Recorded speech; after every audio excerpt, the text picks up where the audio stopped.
song was actually originally called Neverland.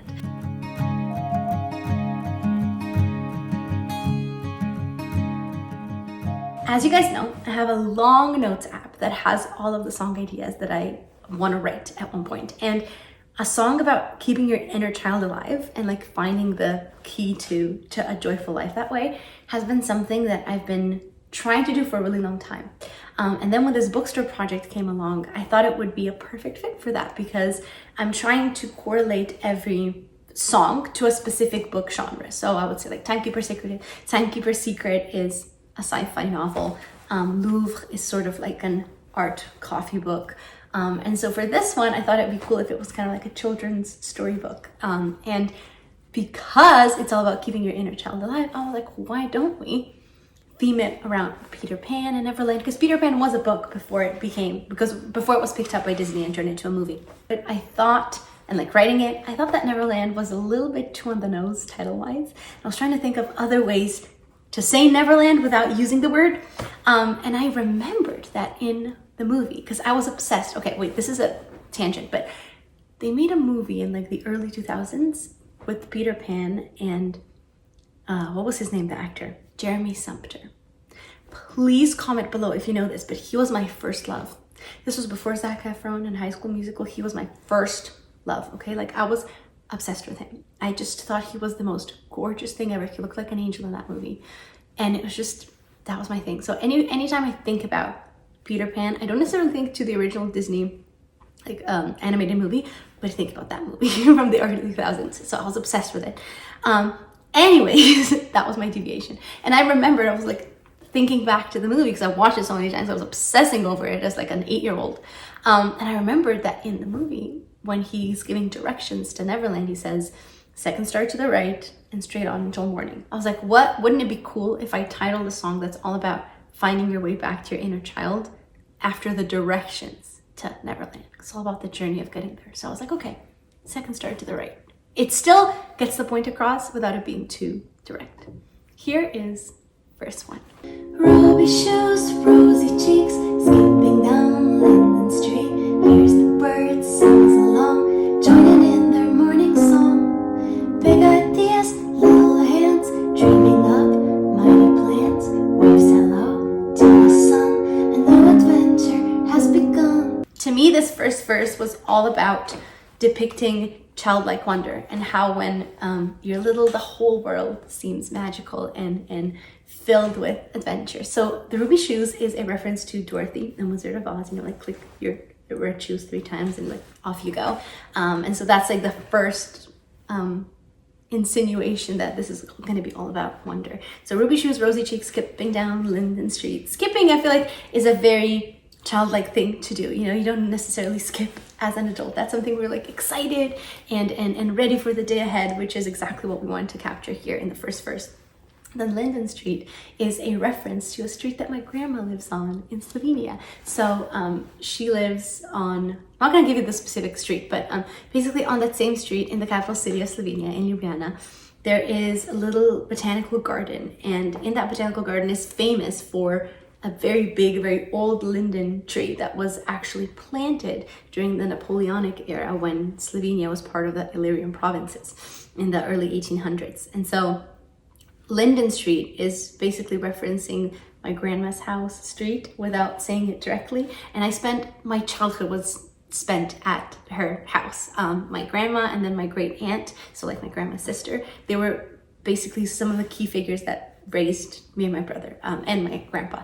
We didn't go to kindergarten or anything like that. So when my mom went to work, when she went to work, she would drop us off at my grandma's house. And so that was just the most magical upbringing. And it's something that I thought about a lot when I was writing this song. So skipping down in the street, here's the bird, sings along, joining in their morning song. Also, her having rosy cheeks kind of insinuates like a colder morning, you know, from like the rosy cheeks from the cold, and you're joining in their morning song. Big ideas, little hands, dreaming up mighty plans. Waves hello to the sun, a new adventure has begun. So it's like, try to do as many things try to describe as many things that I would imagine myself doing as a child, or that I see other kids doing, you know, just like seeing joy and magic in like the simplest little moments and turning the world into your own customized adventure.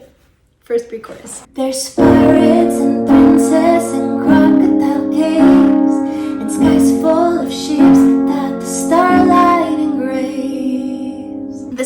first direct reference to Peter Pan. Pirates, of course, Captain Hook. I'm a mateys.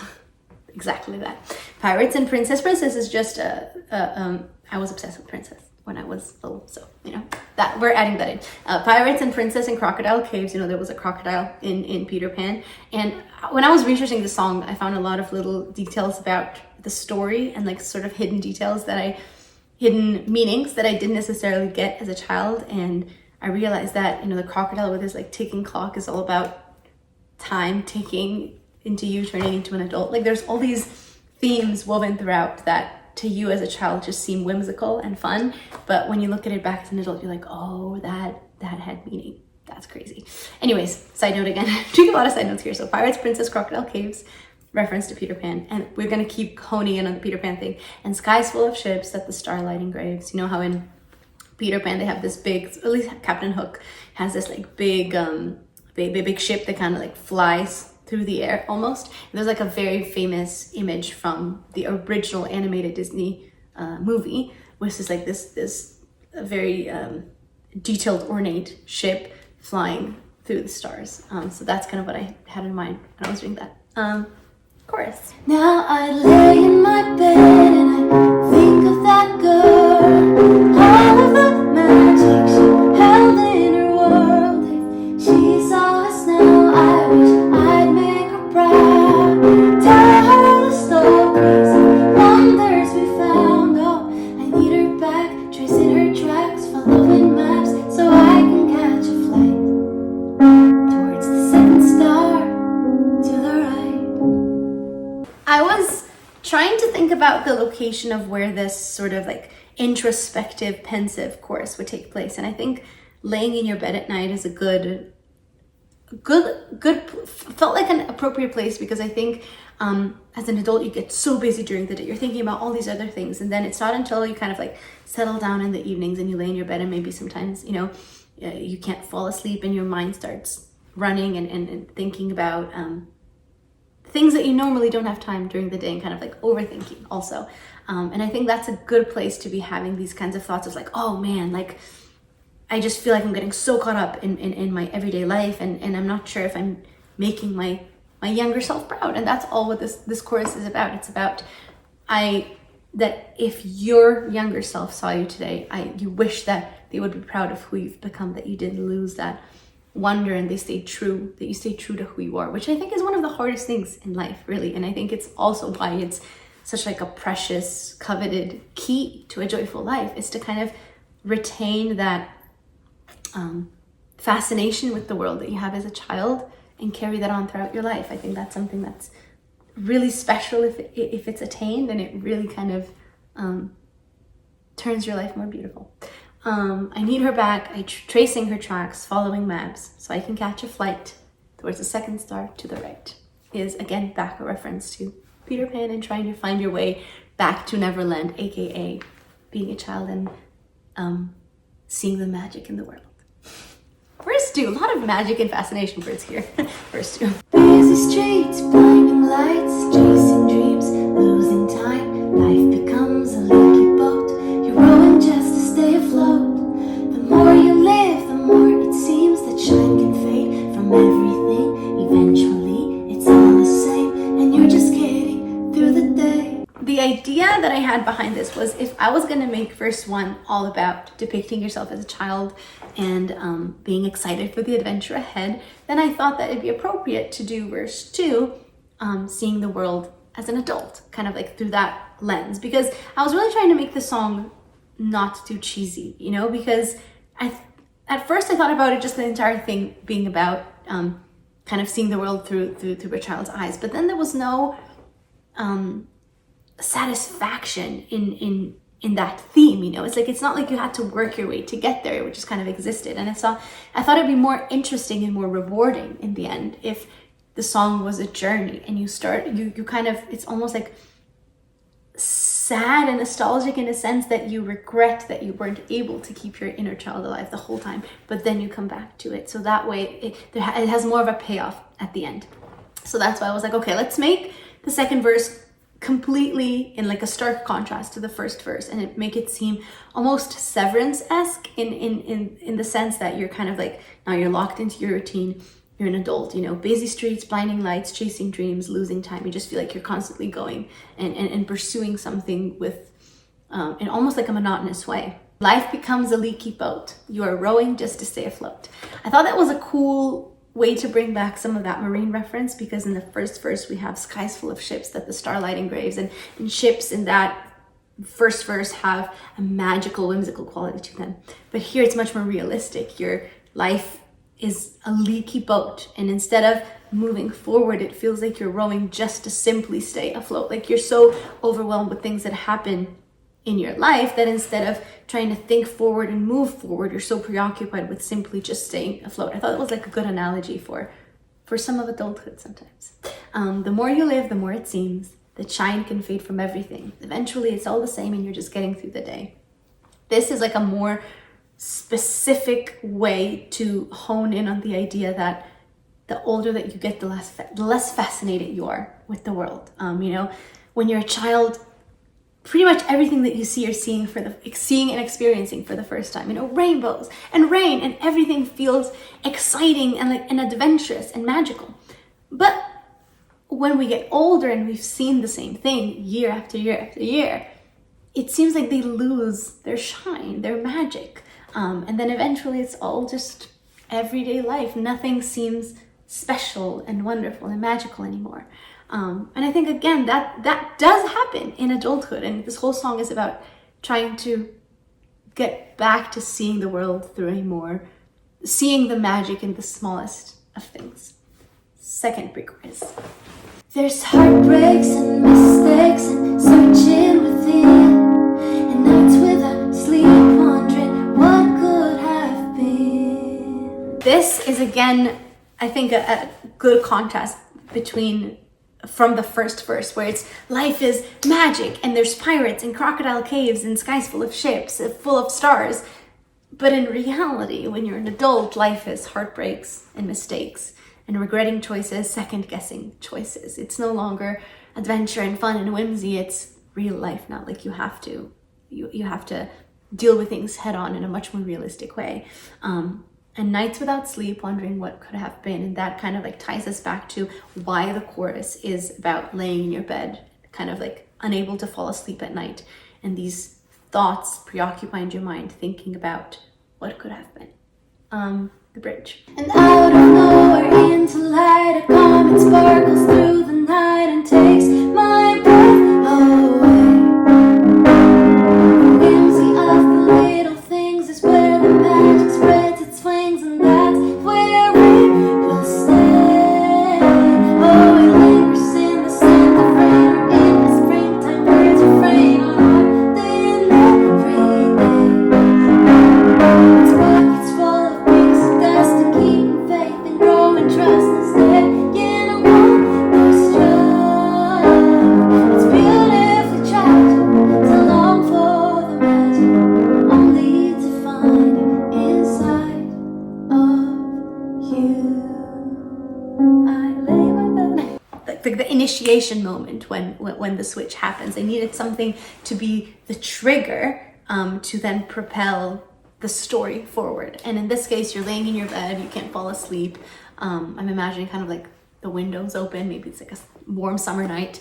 And then out of nowhere into light, a comet sparkles through the night. Out of nowhere, when you're sitting there just thinking and unable to fall asleep, you see a comet flash through the sky and takes my breath away. And like that image that is so unusual, it still holds some whimsical quality to it because it's not an everyday sight. It takes your breath away, and it kind of like pulls you back into your childhood self, and makes you realize that the whimsy of the little things is where the magic spreads its wings. It's the magic is not the magic is hiding in the little tiniest moments, and that's where it will stay. The idea of the magic doesn't fade. It's our perception of it that does. You know, it's like regardless of how old you get or how much you change, that magic stays in the world. It's not it's not the world that changes, it's us change and kind of lose some of that fascination with the world. So that's why I wanted to keep that there. So that's where the magic spread swings, little things, and that's where it will always stay. It's always there, just as long as you're kind of perceiving it. It lingers in the scent of rain, or in a springtime bird's refrain. Those are two things that I find some of like the most magical things that I find about the world. I love the scent of rain, or like petrichor, like the scent of the earth after rain. I just love that. I think it's so special. Or in a springtime bird's refrain, I love hearing bird songs, probably also because of the location where I live. It's like, especially this time of year, there's so many birds singing everywhere. I think it's so magical and beautiful. On ordinary days. So all of these things don't happen on these grand special occasions. It happens every single day, days that seem completely ordinary and mundane in a way, but then all these tiny little bits of magic are hiding in it. It's pockets full of pixie dust, and keeping faith and growing trust and staying wonderstruck. This line, or this stanza, is a reference to a Peter Pan quote that I found. I was researching through, like when I was trying to put together a song and I was working on this bridge, and I was like, it'd be cool if I threw in another reference to Peter Pan here, because there wasn't anything really in the bridge Peter Pan related. And I saw this quote that said that life is faith, trust, and pixie dust. And I was like, oh, it already has like an internal rhyme going on. I might as well use this, but perhaps in a more indirect way. So that's why it's pockets full of pixie dust and keeping faith and growing trust. So that was my little way of sneaking in another Peter Pan reference. And then the last part of the bridge is, it's beautifully tragic to long for the magic, only to find it inside of you. AKA, it's tragic to think that you spend your life, or your adult life, trying to find that spark again, trying to find that magic and trying to look into the world to find it, when in reality, it was inside of you. It was how you see the world, not the world itself. The world was always magical. It was just how we perceive it. So that's kind of what the song is. I'm really excited that I was able to get this one done, because like I said, it's a theme that I wanted to cover for a long time, and I truly believe in this concept just on like a very personal level, outside of music. I do think that, truly think that one of the keys to having a joyful life, one that is not filled with regrets, but that is filled with satisfaction and beauty, is to keep that sort of childlike wonder, or to try to hold on to that and see the world through that lens. So let me know what you guys think about this song. I hope this was not too long. I've been going on rants lately, sorry. But yeah, I'll see you later. I don't know what else to say. Bye. Lay in my bed and I think of that girl. All of the magic she held in her world. If she saw us now, I wish I'd make her proud.